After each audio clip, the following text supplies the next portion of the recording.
സനാതനധർമ്മത്തിന്റെ ബാലപാഠങ്ങൾ പകർന്ന സനാതന ധർമ്മശാല ധർമ്മജീവിതത്തിൽ അധിഷ്ഠിതമായ പുതിയ തലമുറയെ വാർത്തെടുക്കാനുള്ള പ്രവർത്തനങ്ങളിലാണ് സനാതനം ധർമ്മ പാഠശാല. സനാതനം ധർമ്മ പാഠശാല കൊച്ചിൻ മേഖല ഏകദിന വിദ്യാർത്ഥി ശിബിരം തൃപ്പൂണിത്തുറയിൽ നടന്നു. ദേശബോധവും സ്വത്വബോധവും ആത്മവിശ്വാസവുമുള്ള പുതുതലമുറയ്ക്കായി സനാതനധർമ്മത്തിന്റെ നല്ല പാഠങ്ങൾ പകരുകയാണ് സനാതന ധർമ്മ പാഠശാല. കുട്ടികൾക്കായി വിവിധ പ്രോഗ്രാമുകളും വിവിധ വിഷയങ്ങളിൽ ക്ലാസുകളും സംഘടിപ്പിച്ചു വരികയാണെന്ന് സനാതനധർമ്മ പാഠശാല സംയോജകനും പ്രബോധകനുമായ രാജേഷ് നാദാപുരം പറഞ്ഞു. അതിൽ 2024 മുതൽ ഞങ്ങൾ സങ്കൽപ് IAS-ഉമായി ചേർന്നുകൊണ്ട് എന്താണ് സിവിൽ സർവീസ്, IAS-ഉം IPS ഒക്കെ കുട്ടികളുടെ സ്വപ്നമാണ്, പക്ഷെ അതിനുവേണ്ടി എന്ത് ചെയ്യണം എന്നതിനെ കുറിച്ച് അവർക്ക് അവയർനെസ് കൊടുക്കുകയും കഴിഞ്ഞ 2024 ജൂലൈ മാസം അതിന്റെ ഫസ്റ്റ് ബാച്ച് നമ്മളിവിടെ ആരംഭിക്കുകയും ചെയ്തു.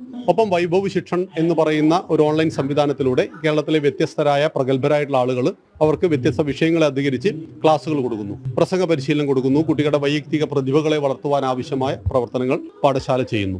ദിവസവും അരമണിക്കൂർ സമയം ഭഗവത്ഗീത, രാമായണം, മഹാഭാരതം ഈ വിഷയങ്ങൾ അധികരിച്ചുള്ള ക്ലാസുകളാണ് പാഠശാലയുടെ സ്ഥിരം ക്ലാസുകൾ എന്ന് പറയുന്നത്. സനാതന ധർമ്മ പാഠശാല കൊച്ചിൻ മേഖല വിദ്യാർത്ഥി പഠന ശിബിരം തൃപ്പൂണിത്തുറ NSS കരയോഗം ജൂബിലി മന്ദിരത്തിൽ നടന്നു. രാജേഷ് നാദാപുരം ഉദ്ഘാടനം നിർവഹിച്ചു. സനാതന ധർമ്മ പാഠശാല എറണാകുളം ജില്ലാ അധ്യക്ഷൻ മോഹൻ അധ്യക്ഷത വഹിച്ചു. Scientist doctor P. Ashok Kumar, Sankalp IAS സംസ്ഥാന കോർഡിനേറ്റർ ഹരിഗോവിന്ദ്, ഡോക്ടർ അനൂപ് വൈക്കം, സൂര്യ വിനോദ് എന്നിവർ ക്ലാസുകൾ നയിച്ചു. 100ഓളം കുട്ടികൾ പങ്കെടുക്കുന്ന സെലക്റ്റീവായ 5ാം ക്ലാസ്സിന് മേലെയുള്ള കുട്ടികൾക്കുള്ള ഒരു 1 ഡേ ശിബിരമാണ് ഇവിടെ നടക്കുന്നത്.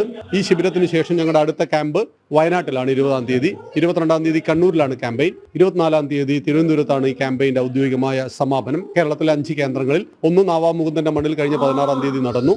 ഇപ്പൊ കേരളത്തിലെ എല്ലാ ജില്ലകളെയും കേന്ദ്രീകരിച്ചുകൊണ്ട് 5 ക്യാമ്പയിനുകളാണ് സനാതന ധർമ്മ പാഠശാല വൈഭവം 2025 എന്ന പ്രോഗ്രാമിൽ നടന്നത്.